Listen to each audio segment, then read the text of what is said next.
नमस्कार दोस्तों, आप सभी का study for UPSC PC channel में स्वागत है। आज तारीख है 14 अक्टूबर 2025 ईस्वी और आज का डिटेल न्यूज़पेपर आर्टिकल डिस्कशन का वीडियो होगा ये। आज के वीडियो में कई सारे टॉपिक हम लोग डिस्कस करेंगे। एक छोटा सा इन्फॉर्मेशन उससे पहले दे देता हूँ। दिवाली ऑफर शुरू हो गया है तो कृपया जुड़ें। आपको आंसर राइटिंग का कोर्स जो है, अगर आप ईयरली या 6 मंथ का लेंगे तो 200 से भी कम प्राइस पड़ेगा। AEDO में भी छूट मिल जाएगी आपको। और GS2 के लिए सेपरेट GS2 के लिए ग्रुप हम लोग शुरू कर रहे हैं, जिसमें पहले GS2 करेंगे फिर GS1 करेंगे मंडे से। तो जुड़िएगा, जिन्हें भी जुड़ना हो टेलीग्राम पर मैसेज कीजिएगा और जुड़ सकते हैं आप। GS2 शुरू होगा, उसके बाद GS1 हम लोग उसमें करेंगे, क्योंकि कई बार होता क्या था कि GS1 करने के पश्चात GS2 तक जाते जाते समय काफ़ी निकल जाता था, बहुत सारे बच्चों का छूट जाता था। ओके, जिन्हें डेली आंसर में जुड़ना हो GS2 से शुरू करके GS1 के लिए वो मैसेज कर सकते हैं। ये फ़ोटो देख करके आपको क्या समझ में आ रहा है? आपको अपने जीवन के बारे में भी कुछ समझ में आ रहा है ये फ़ोटो देख करके? क्या आप समझ पा रहे हैं इस फ़ोटो को देख करके? इस फ़ोटो को देख करके आपको वही चीज़ समझ में आएगा कि जब आपका रिजल्ट आपके समक्ष होगा, आपके पास में होगा, तो ऐसे ही पूरी दुनिया को जो आपके देखने का नज़रिया है, जो आपको देखती है पूरी दुनिया, वो नज़रिया बिल्कुल ही चेंज हो जाता है। जब तक आपके पास में पावर या पैसा नहीं था तब तक आप कुछ भी नहीं होते हैं, लेकिन जैसे ही पावर आता है, पैसा आता है, तो वैसे ही आप तुरंत से बदल जाते हैं। आपको देखने का नज़रिया बदल जाता है। कोई ये नहीं पूछेगा कितने अटैम्प्ट लगे, कितने साल लगे, कैसे मोटे हो गए, कैसे काले हो गए, कैसे क्या हो गया। कोई नहीं, कुछ नहीं, नथिंग, कुछ भी आप में ख़राब नहीं दिखता है। फिर लोगों को हर चीज़ ही अच्छा दिखेगा। वैसे ही ये तालिबान के साथ में कल तक ये आतंकवादी गुट थे और आतंकवादी हमलों में इनका नाम आता था। भारत के एम्बेसी पर अटैक में तालिबान का नाम आया है, लेकिन आज वो देखिए फिक्की के साथ में बैठे हुए हैं, भारत के उद्योगपतियों के साथ बैठकर बात कर रहे हैं और भारत सरकार के गेस्ट के तौर पर इनवाइट किया गया है। भारत के विदेश मंत्री, भारत के नेशनल सिक्योरिटी एडवाइज़र, सभी लोग इनसे वार्तालाप कर रहे हैं। तो क्या बदला है? तालिबान तो वही है, तालिबान नहीं बदला है, तालिबान ही है। क्या बदला है? तो पावर बदल गया है, शासन सत्ता बदल गया है। यही चीज़ आपके साथ भी होगा जब आप पास कर जाएंगे, जब आपके समक्ष रिजल्ट होगा, आपका रिजल्ट होगा, तब ऐसे ही दुनिया जो आपको देखती है आज, वो नज़रिया बिल्कुल ही बदल जाता है। भारत सरकार जब तालिबान के साथ रिश्तों की बात करती है तो क्या तालिबान के लोगों की भारत सरकार हमेशा बात करती है कि हम अफ़गानिस्तान के लोगों की भलाई के लिए हम भारत हमेशा कोऑपरेट करता रहेगा? तो क्या इस लोगों में महिलाओं को नहीं मानती है क्या भारत की सरकार? क्या महिलाओं को बिल्कुल ही भूल जाती? क्या अफ़गानिस्तान की महिलाएं, बच्चियां मायने नहीं रखती हैं क्या? जिनके बेसिक ह्यूमन राइट हैं कि घर से अकेले निकलना भी वहां पर बैन किया जा चुका है। शिक्षा दीक्षा तो बहुत दूर की बात हो गई। तो हमें ये समझना पड़ेगा कि भारत और तालिबान के रिश्ते क्यों अच्छे हो रहे हैं, भारत अफगानिस्तान के संबंध क्या हैं। इसको ज़रा क्रिटिकली एनालाइज करते हम लोग देखेंगे, क्योंकि आपके एग्जामिनेशन में एक पक्ष ही नहीं पूछा जाएगा। आपके एग्जामिनेशन हमेशा ही पूछा जाता है कि भारत और अफगानिस्तान के संबंधों के बारे में बताइए, उसमें क्या क्या चुनौतियां हैं। तो भारत सरकार के समक्ष भी यही चुनौतियां हैं कि हम अगर इस प्रकार की गवर्नमेंट को भी मान्यता देने लग गए, जो महिलाओं के बेसिक ह्यूमन राइट, जब पैगंबर मोहम्मद का शासन था, जब पैगंबर मोहम्मद जी ने इस्लाम के धर्म की स्थापना की, तो वहाँ पर ही महिलाओं को शिक्षा दीक्षा का अधिकार था। बिल्कुल सही सुन रहे हैं आप। बाद में समय के साथ इस्लाम भी डिस्टॉर्टेड हो गया, जिसके कारण से ये अधिकार भी उनसे छीन लिए गए। लेकिन ये इस्लाम के नए मानने वाले लोग, इन्होंने महिलाओं को वहाँ पर बुरखों में निकलना, सड़क पर अकेले निकलना, शिक्षा दीक्षा तो मैंने पहले ही बताया आपको बहुत दूर की बात हो गई। तो क्या भारत की सरकार जब अफगानिस्तान के लोगों की बात करती है, उस माहिलाओं को इग्नोर करती है? ये चुनौती है हमारे समक्ष कि भारत और अफगानिस्तान के संबंध में मौजूद चुनौतियों के लिखिए। उसमें से एक ये भी होता है मानव का अधिकार। मानवाधिकार जो है, जिसमें महिलाओं का अधिकार की हम लोग बात करते हैं, ये एक प्रमुख चुनौती के रूप में आता है। तो आज हम लोग क्या क्या देखेंगे? एक तो इसको हम लोग डिटेल में समझेंगे। इस फोटो को अपने पास में रखिएगा और अपने को इससे जोड़ने का प्रयास करिएगा कि किस लिए आप मेहनत करें, किसके कारण से आपको और मेहनत करना चाहिए, किसके कारण से और ज़्यादा पढ़ना चाहिए, डेली पढ़ना चाहिए और हमेशा मोटिवेटेड रहना चाहिए। यही वो नज़रिया आपके खिलाफ जो है ना, वो चेंज हो जाता है लोगों का। अभी रिजल्ट नहीं होता तो 100 तरीके की बातें सुनने को मिलती हैं, लेकिन जिस दिन हो जाएगा उस दिन वही लोगों के मुंह से आपके लिए शहद गिरेंगे। इसको भी ध्यान रखिएगा। देखिए आज का हेडलाइन क्या है तो इजिप्ट में गाजा पीस समिट हुआ है, वहाँ पर कुछ देशों ने साइन भी किया है। और जो इजिप्ट में गाजा पीस समिट के दौरान इजराइल और हमास ने अपने अपने बंधकों को भी रिहा किया है। जो भी हमास के पास में जीवित बंधक थे उन सभी को रिहा कर दिया गया है। एक नेपाल का भी बंधक था जिसका नाम मैं भूल गया हूँ, कोई जोशी नाम था उनका, हिंदू बंधक था वो, उसको मार दिया गया हमास के द्वारा, उसकी किलिंग कर दी गई।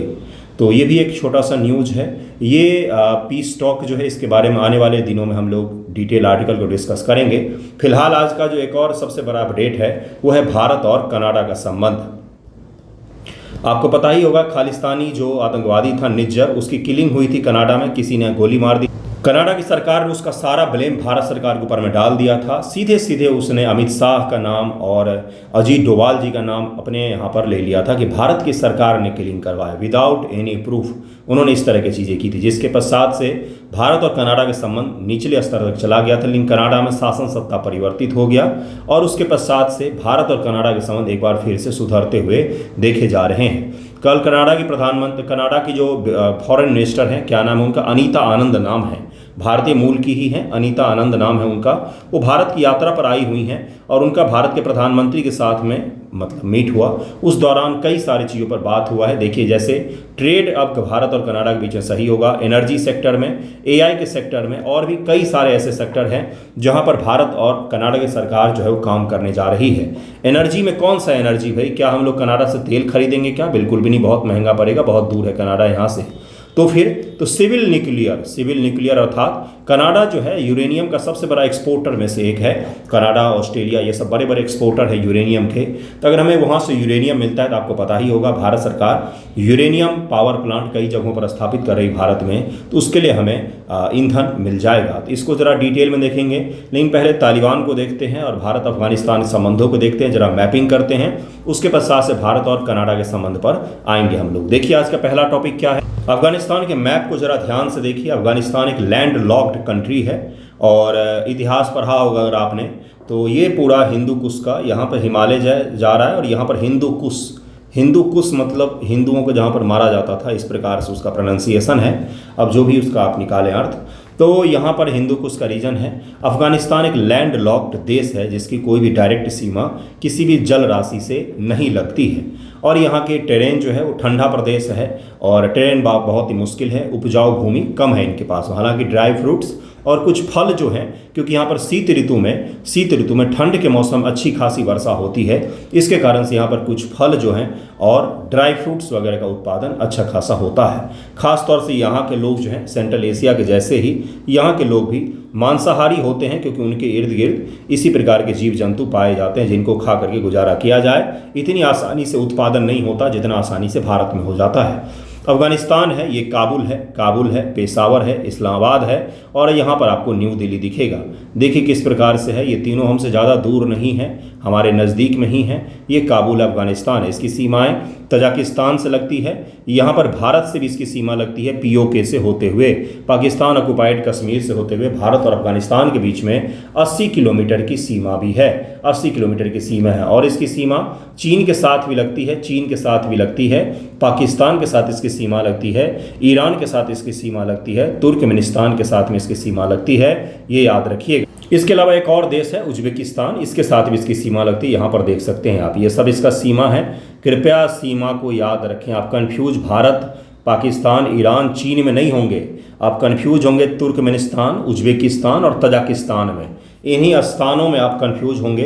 कृपया इनका नाम भी याद रखें, यह काफ़ी ज़्यादा महत्वपूर्ण है क्योंकि मैपिंग से सवाल पूछे जा सकते हैं। देखिए क्या है, तालिबान पाकिस्तान में बदलाव, क्यों हम बातचीत कर रहे हैं, क्यों तालिबान के साथ भारत संबंध को सुधारने का प्रयास कर रहा है, क्योंकि अफ़गानिस्तान जो है हमेशा से ही हमारे लिए काफ़ी महत्वपूर्ण रहा है। क्योंकि अफ़गानिस्तान का ज़मीन अगर भारत को डीस्टेबलाइज करने के लिए, भारत में आतंकी गतिविधियों को बढ़ावा देने के लिए, भारत में छद्म युद्ध को छेड़ने के लिए अफ़गानिस्तान की ज़मीन का उपयोग किया जाता है, तो ये हमारे लिए हमेशा ही सही नहीं होता है। सिक्योरिटी कंसर्न होते हैं हमारे लिए। इसीलिए अफ़गानिस्तान में जब तालिबान नहीं था तो वहाँ की जो सरकार थी उसको भारत सपोर्ट करता था, लेकिन शासन सत्ता परिवर्तित होने के पश्चात से अब नहीं लग रहा है कि तालिबान इतनी आसानी से जाएगा, क्योंकि तालिबान अभी रहने वाला है। तो भारत की सरकार अभी तालिबान के साथ संबंधों को कायम करना चाहती है, चूँकि अफगानिस्तान में हमारे $3 बिलियन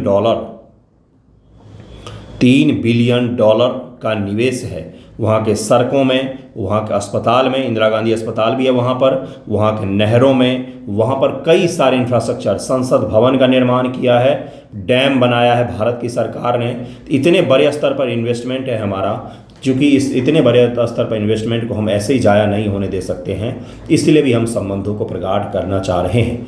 दूसरा ये भी है कि अफ़गानिस्तान और पाकिस्तान के संबंध जो हैं वो आजकल सही नहीं हैं। इसके कारण से भी भारत की सरकार कोशिश कर रही है कि अफ़गानिस्तान के साथ में संबंधों को मजबूत किया जाए और हमेशा ही अपने को संबंधों में वहाँ पर रिलेवेंट रखा जाए, ताकि चीन और पाकिस्तान उसका बेनिफिट ना उठा सकें। तालिबान पाकिस्तान के संबंधों में बदलाव आया है। पहला पॉइंट आपसे सवाल क्या पूछेगा कि हाल ही भारत और तालिबान के संबंध, भारत और अफगानिस्तान के संबंध जो हैं ये क्यों सुधारने शुरू हुए हैं, क्या उसके कारण हैं, आपसे ये पूछा जाएगा। पहला कारण तालिबान पाकिस्तान में बदलाव आया है। उससे ही पहला कारण मैंने आपको क्या बताया, ढेर सारे हमारे वहाँ पर इन्वेस्टमेंट हैं, ढेर सारा हमारा पैसा लगा हुआ है वहाँ पर, जिसके कारण से हम अपने संबंधों को फिर से रिवाइव करने की कोशिश कर रहे हैं। अगस्त 2021 14 अगस्त या 15 अगस्त को ही, 15 अगस्त ही था शायद, 15 अगस्त ही था, हाँ, उस समय अफ़गानिस्तान में शासन सत्ता परिवर्तित हो गया। तालिबान ने वहाँ की शासन सत्ता को हथिया लिया। अमेरिकी फ़ौज और तालिबान की सरकार को वहाँ से वापस जाना पड़ा था। भारत को अफ़गानिस्तान अपने समर्थक को एकजुट करने के लिए तालिबान के साथ जुड़ने के लिए प्रेरित किया। ईरान की भागीदारी, ईरान जो है आजकल इरेलेवेंट हो गया अफ़गानिस्तान में, पहले यह रिलेवेंट हुआ करता था। ईरान अपने ही इतनी समस्याओं से घिरा हुआ है। ईरान को झटका तब लगा जब इजराइल ने हिजबुल्लाह और हमास पर अपना प्रभुत्व जमा लिया, ईरान पर आतंकवादी हमले शुरू कर दिए। ईरान का ध्यान अफगानिस्तान में तालिबान से निपटने के बजाय इजराइल को रोकने पर अधिक है, इसलिए ये इलाका एक तरीके से ईरान के प्रभुत्व से कम हो गया। रूस का नामांकन परिवर्तन, रूस यूक्रेन में अपने युद्ध में उलझा हुआ है और तालिबान के साथ संबंधों को सुधारने की कोशिश भी कर रहा है, ताकि अमेरिका के निकलने के पश्चात जो यहाँ पर एक वॉइड क्रिएट हुआ है, एक खालीपन क्रिएट हुआ है, पहली बार ऐसा है अफगानिस्तान में, तो उस खालीपन में कोई और देश ने अपना पैठ बनाए। इसलिए सभी बड़े देश जो हैं इस रीजन के, चाहे वो चीन हो, भारत हो, रूस हो, वो सब के सब प्रयास कर रहे हैं कि हमारे संबंध सुधरे यहाँ से। अगला है चीन का प्रभाव। चीन अफगानिस्तान के सेंट्रल बैंक की परिसंपत्ति पर लगी रोक को हटाने की मांग कर रहा है। साथ में ही बेल्ट एंड रोड इनिशिएटिव के तहत में चीन जो है अपना दायरा को विस्तारित कर रहा है अफगानिस्तान में। अफगानिस्तान भी इस पर राजी हुआ है और उसके साथ साथ अफगानिस्तान का जो इलाका है यहाँ पर कई सारे प्राकृतिक संसाधन जो हैं ये पाए जाते हैं, तो उन प्राकृतिक संसाधनों का दोहन करके अपनी अर्थव्यवस्था के लिए चीन जो है उपयोग करना चाहता है। इसीलिए जो आमिर खान मुत्ताकी नाम है, हाँ, आमिर खान मुत्ताकी जो भारत आए हैं, तो भारत की कंपनियों से बोल रहे हैं कि आप हमारे यहाँ पर निवेश कीजिए, हमारे पास संसाधन की कमी नहीं है, हमारे यहाँ पर कमी है स्किल की, इन्वेस्टमेंट की, हमारे यहाँ पर आप इन्वेस्ट कर सकते हैं। आप खुद ही समझ सकते हैं भारत ने किस स्तर पर डिप्लोमेसी की है कि मुत्ताकी जो हैं उन पर यूएन के सिक्योरिटी काउंसिल का जो लिस्ट है उसमें वो आतंकवादी हैं। बिल्कुल सही सुन रहे हैं आप, उनके यात्रा पर यूएन के द्वारा प्रतिबंध लगा हुआ है। उन्हीं के नहीं, तालिबान के जितने भी बड़े नेता हैं उन सभी की यात्रा पर प्रतिबंध लगाया गया है यूएन के द्वारा। लेकिन भारत सरकार ने अलग से डिप्लोमेसी की यूएन में, उनके यात्रा प्रतिबंध पर तात्कालिक रूप से भारत यात्रा के लिए केवल प्रतिबंधों को हटाया गया। बिल्कुल सही सुन रहे हैं आप, उनकी यात्रा पर प्रतिबंध जो लगा हुआ था केवल भारत यात्रा के लिए उस प्रतिबंध को हटाया गया है और इसीलिए वो भारत की यात्रा पर आप आए हैं, मतलब तो इसके लिए भी पृष्ठभूमि भारत ने ही तैयार की थी। देखिए अगला क्या है, काबुल के शहरी विकास परियोजनाओं में शामिल हो रहा है चीन। चीन अपनी बेल्ट एंड रोड इनिशिएटिव से भी अफगानिस्तान में अपने संबंधों को प्रगाढ़ कर रहा है। भारत अफगानिस्तान में चीन के प्रभुत्व को रोकने का प्रयास करे जिससे भारत के हितों को नुकसान न पहुंच सके। सुरक्षा संबंधी चिंताएं, भारत ने तालिबान से अफगानिस्तान से सक्रिय लश्कर तौयबा, जैसे मोहम्मद, इस्लामिक स्टेट, खुरासान प्रांत जैसे भारत विरोधी तत्वों पर अंकुश लगाने का आग्रह किया है और इस पर अंकुश लगा भी है। अफगानिस्तान ने बोला है कि हमारे ज़मीन का कभी भी इस्तेमाल भारत या किसी भी अन्य देश के खिलाफ नहीं होगा। पाकिस्तान के खिलाफ होगा या नहीं ये नहीं बोला है, उसने पूरी जो बोला है कि भारत और किसी अन्य देश, तो इसमें पाकिस्तान भी आ गया, चीन भी आ गया, सभी देशों के लिए उसने ऐसा बोला है। अफगानिस्तान के जो वर्तमान में तालिबान की गवर्नमेंट है इसको देखकर एक चीज़ लगता है, क्या लगता है कि अब इनका ये ध्यान जो है वो युद्ध की तरफ में नहीं है। अब ये वाकई विकसित होना चाहते हैं, विकासशील बनना चाहते हैं, क्योंकि अब ये युद्ध की बात ही नहीं करते। इतना उकसावे के पश्चात भी इन्होंने पाकिस्तान के लिए कुछ भी ऐसा भड़काने वाला चीज़ नहीं बोला, बल्कि एक स्टेटमेंट्स के जैसे कि हम अभी किसी और तरफ ध्यान देना चाहते हैं, हम खुद को आगे बढ़ाना चाहते हैं, इस प्रकार से उन्होंने अपना बयान दिया था। तालिबान अधिकारियों ने कहा कि भारत की परियोजनाएं, जिनका पिछले 20 वर्षों में अनुमानित मूल्य $3 बिलियन अमेरिकी डॉलर है, अत्यंत लाभदायक रही है और वे चाहते हैं कि भारत अफगानिस्तान में निवेश करता रहे। और भारत के जो विदेश मंत्री महोदय हैं, उनकी जब बात हुई है उस दौरान, तो उन्होंने कहा है कि जो हमारा टेक्निकल एम्बेसी था, तकनीकी एम्बेसी था, अब हम उसको फुल फॉर्मेट में एम्बेसी का दर्जा देने जा रहे हैं। तो ये भी एक बहुत बड़ा अपडेट है, क्योंकि भारत का एम्बेसी कई वर्षों से वहाँ पर बंद पड़ा हुआ था और भारत और काबुल के बीच में डायरेक्ट फ्लाइट सर्विस भी अब शुरू कर दी गई है। तो ये ही होता है संबंधों की शुरुआत की, ऐसे ही पटकथा लिखी जाती है। अब बस भारत वेट कर रहा है कि कोई एक देश इसको रिकॉग्नाइज कर ले, ताकि हम भी जाकर के पीछे से रिकॉग्नाइज कर ले, हम पहले नहीं जाएंगे। भारत सरकार की पता नहीं क्या नीति है, रिकॉग्निशन अब नाम का ही रहा है, बाकी तो सारे ही संबंध आप प्रगाढ़ कर रहे हैं। देखिए अगला क्या है, काबुल में भारत का तकनीकी मिशन है, अब इसको फुल फ्लेज का एम्बेसी का दर्जा भारत सरकार देने जा रही है। भारत और तालिबान का संबंध क्या है? तालिबान का मतलब होता है क्या? पोस्तो भाषा का शब्द है। पोस्तो भाषा तो जानते ही होंगे ना, पोस्तो भाषा अपने कश्मीर में भी लोग बोलते हैं पोस्तो, और पाकिस्तान के उत्तर पश्चिम सीमा प्रांत के इलाके, गिलगित वगैरह का जो इलाका है, इसमें ही बोलते हैं, और अफगानिस्तान में भी बोलते हैं पोस्तो। तो पोस्तो भाषा में तालिबान का अर्थ होता है स्टूडेंट। क्या होता है अर्थ? स्टूडेंट होता है। कैसे स्टूडेंट है AK-47 वाले भाई? स्टूडेंट होता है तालिबान का मतलब, आप भी शौक हो गए होंगे पढ़ के, सीकर्स, सीखने की लालसा। सही शब्द संस्कृत में क्या होगा? हिंदी में जिज्ञासु कह सकते हैं। तो तालिबान का मतलब ये होता है। कितना इन्होंने सीखा, कितना सिखाया, वो तो सबको पता ही है। खैर, आ जाते हैं तालिबान के शासन का मतलब क्या है। भारत ने तालिबान के साथ औपचारिक राजनयिक संबंध स्थापित नहीं किया है। तालिबान वहाँ पर शासन सत्ता में आए हैं, उनके साथ हमारे संबंध हैं, लेकिन औपचारिक संबंध हमने स्थापित नहीं किया है, ये भी ध्यान रखिएगा। भारत ने तालिबान के विरोधी समूह नॉर्दर्न अलायंस, अब देखिए दरअसल में है क्या, अफगानिस्तान को कहा जाता है लैंड ऑफ वॉरलॉर्ड्स क्या होते हैं भाई? युद्ध लड़ने वाले बहुत सारे छोटे बड़े दल, अलग अलग दल वहाँ पर रहे हैं, और इन्हीं दलों के कारण से अफगानिस्तान हमेशा से ही अशांत रहा है, क्योंकि आपस में भी बहुत लड़ते थे। तो अफगानिस्तान में दो प्रकार के शासन प्रणाली थी, एक है नॉर्दर्न अलायंस और एक है तालिबान। ये दोनों ही अफगानिस्तान में शासन सत्ता को हड़पने का प्रयास करते रहते हैं। इससे पहले जो सरकार थी वो नॉर्दर्न अलायंस उसमें सहयोगी था और वो तालिबान के विरोध में थी। अब तालिबान के हाथों में शासन सत्ता आ गई है, नॉर्दर्न अलायंस कमज़ोर हो गया। हालांकि अफगानिस्तान के कुछ इलाकों पर आज भी इनका कब्जा है, वहाँ पर इनका शासन चलता है। भारत सरकार के पहले नॉर्दर्न अलायंस से बहुत अच्छे संबंध थे, भारत ने इसको खूब सपोर्ट भी किया है, लेकिन अब जिसके हाथों में शासन सत्ता होगा उसी के साथ हमारा सपोर्ट होगा। अब कोई उम्मीद भी नहीं कि नॉर्दर्न अलायंस उठ पाएगा। अब भारत सरकार ही तालिबान को सहयोग करेगी, जो बचा खुचा नॉर्दर्न अलायंस है उसको भी निपटा दिया जाए।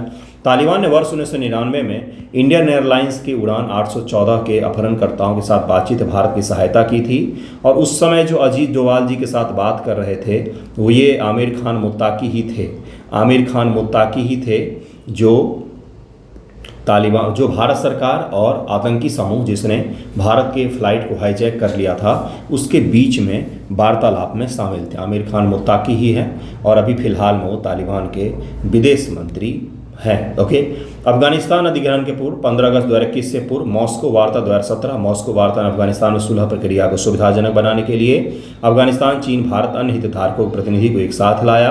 अंतर अफगान शांति वार्ता 2020 से भारत ने दोहा में अंतर अफगान शांति वार्ता में भाग लिया, जो तालिबान के साथ उसके जुड़ाव में एक महत्वपूर्ण कदम था। अफगानिस्तान अधिग्रहण के बाद पहली वार्ता अगस्त 2021 में कतर में भारत के राजदूत ने तालिबान के प्रतिनिधियों से उनके दोहा के कार्यालय में बातचीत की थी। फिर निरंतर संपर्क हुआ और ऑपरेशन सिंदूर से पहले ऑपरेशन सिंदूर से पहले पहलगाम अटैक के बाद भारत के विदेश मंत्री ने अफगानिस्तान के विदेश मंत्री से फ़ोन पर बात किया था। ये सबसे बड़ी उपलब्धि थी उस समय के हिसाब से। उसके पश्चात से ही अफगानिस्तान के विदेश मंत्री भारत आने की पटकथा लिखनी शुरू हुई और अभी फ़िलहाल में वो भारत की यात्रा पर हैं। ओके, मुंबई में अफगान महावाणिज्य दूत, भारत ने तालिबान को मुंबई स्थित अफगान वाणिज्य दूतावास में एक महावाणिज्य दूत नियुक्त करने की अनुमति दी, जिसके पश्चात से हमारे संबंध सही होने शुरू हो गए। भारत के लिए अफगानिस्तान का क्या महत्व है, तो मध्य एशिया के लिए सेतु के रूप में काम करता है अफगानिस्तान हमारे लिए। पाकिस्तान के प्रभाव का मुकाबला करने के लिए काफ़ी ज़्यादा महत्वपूर्ण है। अगर पाकिस्तान हमें चीन और पाकिस्तान के बीच में घेरना चाहता है तो हम भी पाकिस्तान को अफगानिस्तान और भारत के बीच में घेर सकते हैं। टू फ्रंट वॉर सिचुएशन हम भी उसके लिए पैदा कर सकते हैं। आतंकवाद विरोधी अफगानिस्तान भारत की भागीदारी दक्षिण एशिया में आतंकवाद और उग्रवाद के खिलाफ लड़ाई में उसके नेतृत्व पर प्रकाश डालती है। पारस्परिक लाभ, भारत ने अफगानिस्तान में विभिन्न परियोजनाएं लागू की है, जिसके कारण से दोनों देश आगे बढ़ने का प्रयास कर रहे हैं। भारत की तालिबान नीति की समक्ष चुनौती क्या है? आतंकवाद। बहुत सारे अब तालिबान में बहुत सारे गुट हैं। मैंने अभी आपको समझाया वॉरलॉर्ड्स क्या होते हैं। ये एक सरदार होता है, उनके 150 सिपाही होते हैं, इसी को वॉरलॉर्ड्स कहा जाता है। तो तालिबान में भी अलग अलग गुट हैं। भारत के एम्बेसी पर अटैक करने वाला जो गुट है वो भी आज तालिबान का भाई है गुट, अभी भी हिस्सा है वो। तो क्या इस प्रकार के हिस्से जो हैं वो कल को भारत विरोधी नहीं हो जाएंगे, इसकी कौन सी गारंटी है भाई? तो ये एक बड़ा चुनौती है हमारे लिए। ओके, पाकिस्तान की रणनीतिक भूमिका, पाकिस्तान हमेशा से ही अफगानिस्तान को मानता है स्ट्रेटेजिक डेप्थ, लेकिन उस डेप्थ की उन्होंने पुरिया बना डाली। अभी कुछ दिन पहले अफगानिस्तान ने जब तालिबान ने अटैक कर दिया पाकिस्तान के कई सारे चौकियों पर, 58 के करीब में पाकिस्तान के जो सैनिक हैं वो मारे गए हैं। राजनयिक मान्यता, भारत ने तालिबान शासन को आधिकारिक तौर पर मान्यता नहीं दी है, जिसके कारण हमारे संबंध जो हैं एक हद तक सीमित हो जाते हैं। शरणार्थी संकट, काबुल के पतन के बाद भारत बड़ी संख्या में अफगान शरणार्थी आ गए, जिससे संसाधनों पर दबाव बढ़ा है। ये एक संकट है। एक और इसमें जोड़ लीजिए मानवाधिकार, जो तालिबान भारत में अपने एम्बेसी में भारतीय महिला पत्रकारों को आने से रोक सकता है, जबकि ये देश हमारा है, हमारा शासन सत्ता है। पहले दिन उसने रोक दिया, दूसरे दिन उसने अलाउ किया। तो सोचिए जरा तालिबान के शासन महिलाओं की क्या हासिल होती होगी। ये तो ऐसे ही है जब जैसे कि किम जोंग उन से कल को आपका देश हित जुड़ जाए तो आप उससे संबंध बनाने बैठ जाएं। तो संबंधों की मर्यादा तो होती है ना, तो वो मर्यादा भी शायद हम छोड़ रहे हैं क्योंकि हमारा अपना हित दिख रहा है। कई सारे टीवी न्यूज़ पर एंकर चीखते चिल्लाते हैं दुश्मन का दुश्मन दोस्त होता है। तो दुश्मन का दोस्त है चीन, पाकिस्तान का दोस्त है चीन। उसने सैटेलाइट इमेज दिए थे ऑपरेशन सिंदूर के दौरान, हर स्तर पर मदद किया, हथियार से लेकर के कम्युनिकेशन से लेकर के सैटेलाइट इमेज से लेकर के हर स्तर पर ऑपरेशन सिंदूर के दौरान उसका मदद किया था। वो भी तो आपका मित्र है। तो फिर कैसे हो गया ये? तो ये हो गया इसका लिमिटेशन। तो लिमिटेशन भी ध्यान में रखिएगा। अब चलते पहले टॉपिक पर। आज का पहला टॉपिक है भारत और कनाडा संबंध। कल ही मैंने बोला था कि अब से वीडियो लंबे होंगे क्योंकि ऊपर ऊपर वीडियो नहीं बनेगा, काफ़ी डिटेल वीडियो होने वाला है और यहाँ से सवाल पूछा जाएगा। आज 2 IR के टॉपिक हैं और एक यूनेस्को का टॉपिक है। यूनेस्को ने ऑनलाइन वर्चुअल म्यूजियम बनाया है जिसमें चोरी किए हुए सामान और इंटरपोल के साथ मिलकर के उनके सारे डिटेल दिए गए हैं, ताकि उन चोरी किए हुए सामानों को आप देख सकते हैं और उसके बारे में खोजबीन की जा सकती है इंटरपोल के द्वारा। भारत कनाडा संबंधों के तनाव, अब रीसेट बटन दबाना। रीसेट बटन दबाने का मतलब है रीसेट बटन, जो भी कुछ हो रहा था उन सब को भूल करके फिर से नई प्रकार के संबंधों की शुरुआत करने जा रहे हैं, क्योंकि भारत और कनाडा के संबंध पहले इतने प्रगाढ़ थे कि उसको अचानक से समाप्त नहीं किया जा सकता है। यह दोनों देशों के लिए सही नहीं होगा। तनाव के कारण हाल के महीनों में पता ही आपको, कनाडा में जो खालिस्तानी कई सारे आतंकवादी हैं उनमें से एक की किलिंग हो गई थी। पता नहीं किसी ने उसको गोली मार दी थी, उसका आरोप उन्होंने भारत सरकार पर मर दिया और कई सारे हमारे बड़े बड़े लीडर्स और बड़े बड़े अधिकारियों का नाम भी ले लिया, जिसके कारण से भारत और कनाडा के संबंध जो हैं वो निचले स्तर तक आ गए थे। परिवर्तन का स्वागत किया गया है। कनाडा में सरकार बदल गई है, चेंज ऑफ गार्ड, जिससे स्थिति सुधरी है। ओटावा, कनाडा की राजधानी में दोनों पक्षों ने रीसेट बटन दबाने का फैसला लिया है। रीसेट कोई ऐसा बटन नहीं है, मतलब हम संबंधों को फिर से, अब जो चुनौतियां हैं उसको थोड़ा सा साइड में रखते हैं कि ये कंसर्न है हमारे, हम इस पर भी बातचीत करेंगे। लेकिन फिलहाल हम नए प्रकार से संबंधों को शुरू करते हैं। जो हमारे संबंध थे पहले उसको बहाल करते हैं, फिर हम इस प्रकार की चुनौतियों से भी डील कर लेंगे। समझिएगा, जो मैं आपको बोल रहा हूँ वो आपको लिखना पड़ेगा एग्जामिनेशन में। 4 पेज में आंसर लिखना होता है IR का, 2 लॉन्ग फॉर्मेट के सवाल आते हैं। कहाँ से कंटेंट लाएंगे 4 पेज का? तो पढ़ना तो पड़ेगा ना। अर्थात पुराने आरोपों को भूल करके नई शुरुआत की जा रही है। यह वैश्विक आर्थिक अनिश्चितता, ट्रंप टैरिफ के कारण बीच स्थिरता बहाल करने का प्रयास है। ये जो ट्रंप का टैरिफ है, इससे पूरी दुनिया ही परेशान है, पूरा दुनिया परेशान है इसके कारण से। तो अब ये कोशिश कर रहे हैं कि भाई जिन जिन को ट्रंप की टैरिफ की मार पड़ी है वो सब मिलजुल कर एक साथ बढ़ने का प्रयास करें। भारत का दृष्टिकोण क्या है? भारत ने बोला कि हम हमेशा से ही कनाडा से अच्छे संबंध चाहते हैं और कनाडा के साथ संबंधों को हमने खराब नहीं किया, आपने खराब किया। फ्रीडम ऑफ स्पीच के नाम पर आतंकवादियों को हमारी एम्बेसी घेरने का आपने अधिकार दे दिया। ये क्या है? ये संबंधों को खराब करने की शुरुआत है। भारत के कंसर्न जाहिर करने पर कई सारे खालिस्तानियों को वहाँ पर अरेस्ट भी किया गया है। जब भारत के कई सारे लोग वहाँ पर रेस्टोरेंट खोलते, जैसे कपिल शर्मा ने वहाँ पर रेस्टोरेंट खोला, तो सोचिए उस रेस्टोरेंट के बाहर जाकर के गोली चलाई गई, फायरिंग की गई, कितना गलत चीज़ था ये, है ना।